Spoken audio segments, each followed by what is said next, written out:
দেখুন, ভালোবাসা, বন্ধুত্ব, সম্পর্ক এই সব কিছুর আড়ালে স্বার্থ নামের একটা সূক্ষ্ম সুতো আছে। যেদিন আপনার প্রয়োজন ফুরিয়ে যাবে, দেখবেন সেই সুতোটা ছিঁড়ে দিতে মানুষের 1 সেকেন্ডও সময় লাগবে না। আমরা সময়ের সাথে সাথে একটা জিনিস খুব পরিষ্কারভাবে শিখি, তা হলো মানুষের বদলে যাওয়া। আগে ভাবতাম মানুষ ইচ্ছা করে বদলায়, কিন্তু এখন বুঝি মানুষ আসলে বদলায় না, শুধু সময় আর সুযোগ বুঝে তাদের আসল রূপটা বের হয়ে আসে। যাকে আপনি বিপদের শেষ আশ্রয় ভেবেছিলেন, দেখবেন আপনার সবচেয়ে কঠিন সময়ে সেই সবার আগে পাশ কাটিয়ে চলে গেছে।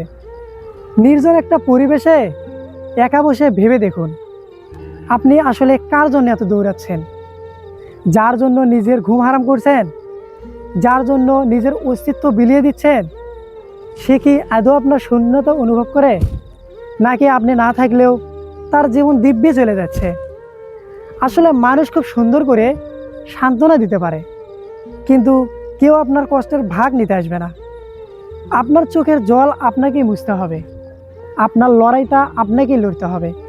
বিশ্বাস করেন, এই দুনিয়ায় নিজের বলতে নিজের ছায়া ছাড়া আর কেউ নেই।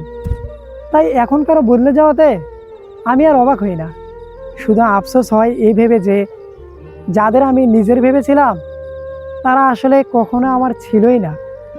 তারা শুধু তাদের খারাপ সময়টা কাটানোর জন্য আমায় ব্যবহার করেছে।